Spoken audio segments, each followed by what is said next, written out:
G'day everyone, my name is Corey. I'm a licensed electrician from Melbourne, making videos about my best practices on the tools and how I enjoy what I do while staying productive. This is another video entry to my Electrician 101 series where I cover an individual tool and then go in depth and give you some really good tips and tricks tailored for electricians. In today's video, we'll be covering the conduit cutters. Hopefully while I record this, the rattle sound is not too bothersome, if that's a word. Is bothersome a word? I don't know.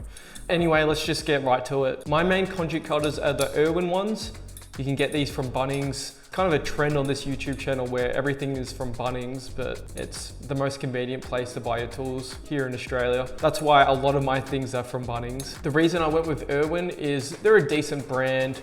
They manufacture many different types of tools. You've got a few different options if you're at Bunnings when it comes to conduit cutters. There's a brand called Harron. I'm not sure how you pronounce it, but I'm just gonna call it Harron. They're the cheapest ratcheting conduit cutters you can get from Bunnings. They go for just under 20 bucks, I'm pretty sure. I have actually bought them before and they were decent and I lost them. So they didn't break on me. If you have a look at the reviews on the Bunnings website, they're not too crash hot. I personally didn't have any problems with them. If you wanna get them, go get them because they are the cheapest. But yeah, I lost mine. So I went to Bunnings, got another pair, and I just went with the Irwin ones this time because they were the ones that I first saw really.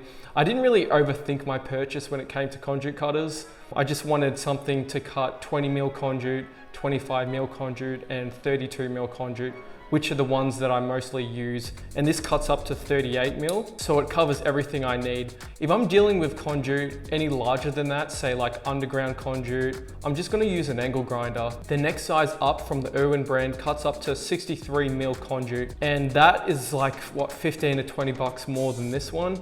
And it's just really not that worth it for me personally. If I purchase that, it would take up more space in my toolbox, and I like keeping things as minimalistic as possible. If I'm gonna have something light, easy to carry around, something that I can put in my tool pouch and it's not gonna weigh heaps, I'm just gonna go with these ones. There are a few different other options you can get from Total Tools or Sydney Tools. I know that Wattmaster has collaborated with the Japanese brand Marvel and they've made their own conduit cutters, which I haven't tried out, but they're a lot more expensive. I feel like these do the job, and for 35 bucks, you can't really go wrong. Let's go through the different compartments of the conduit cutter. You've got the stainless steel blade on this specific tool. The other cheaper brand I previously mentioned from Bunnings, Harron, has, I think it's just normal steel, not stainless steel blade, so it's not as sharp as this one. That might be another reason you want to pay an extra 15 bucks or so to get the Irwin brand. Below the blade, you've got the cutter body and handle, which is these two parts here.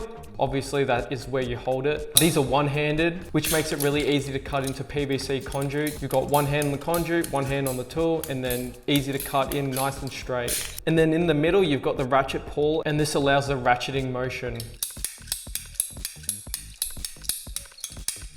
Yeah, so pretty straightforward, and then just to undo it and bring it back to opening position, you literally just pull it out and it's simple.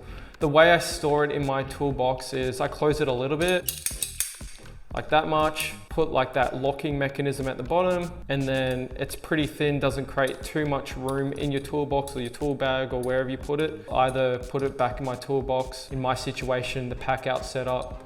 Got a link in the description if you want to have a more of a deep dive into my current setup. Or if I need it a lot during that day, I'll just chuck it into my pouch. This is not always in my pouch. It usually stays in my pack out because I don't want to add too much weight to my pouch. But yeah, like I said, if I'm using it a lot that day, I'll chuck it in that pouch. In terms of this tool being insulated, I couldn't find any conduit cutters that have a handle rated up to 1000 volts. They probably don't make them, and there's probably not really a reason to make them. I still like to check if a tool I'm buying is rated up to 1000 volts, because as an electrician, it's sort of that peace of mind that if all of your tools are insulated, then you're a lot more safer, I guess, even though you shouldn't be cutting into anything live, obviously. I guess the only practical reason you'd want these things insulated is to say if you're cutting some conduit that has cable in it and you want to sort of course it and then rotate around the conduit so that you don't nick the cable. But then why would you be cutting into conduit with live cable? Like, it doesn't really make much sense. But yeah, in terms of the material that you do want when it comes to the body and the handle, you want metal material, you don't want plastic, otherwise it's just gonna break. I've abused this tool a lot and it's still going really well. There's no nicks in the blade at all. However, don't cut into steel conduit with these things or anything metal. Even copper, this will stuff up the blade and you obviously don't want that because you want these to be as sharp as possible. Plastic only, PVC only, PVC, that's not how you say it. PVC stands for polyvinyl chloride. Another bit of information that's not very important, we all just call it PVC. In Australia, we probably call every type of plastic conduit PVC. It's just easier to say. And yeah, that's what these are for. In terms of tricks and tips, cutting conduit, it's pretty straightforward. This thing will cut conduit straight without you having to course it and rotate the conduit first. You can just go straight down. If you have it on a nice right angle and you just keep ratcheting it down, you're not gonna have to rotate the cutters or the conduit.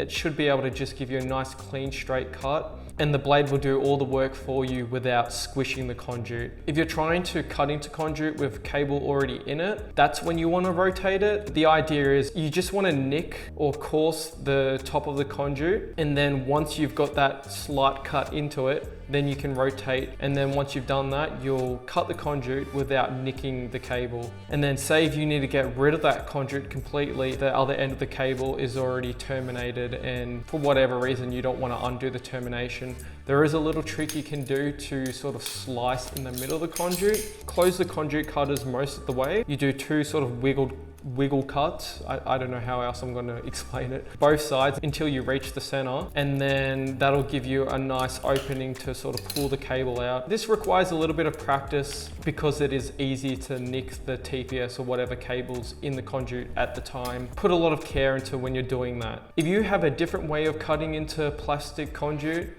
comment down below. Is there a different tool you use, even maybe an electric tool that you use? Let me know. I'm sure plumbers have a bunch of different tools they use. As for electricians, this will get you out of the most trouble. And anything larger than this, I just use an angle grinder. And for corrugated conduit or just simply Corrie, you can also use this, which is even easier to cut through. Or if you don't have one of these with you at the time, just use a Stanley knife and that can cut into corrugated conduit as well. If you have any video ideas for me, comment them below. Thank you for watching. Please check out my other videos over here on the screen, and yep, peace out, bruh.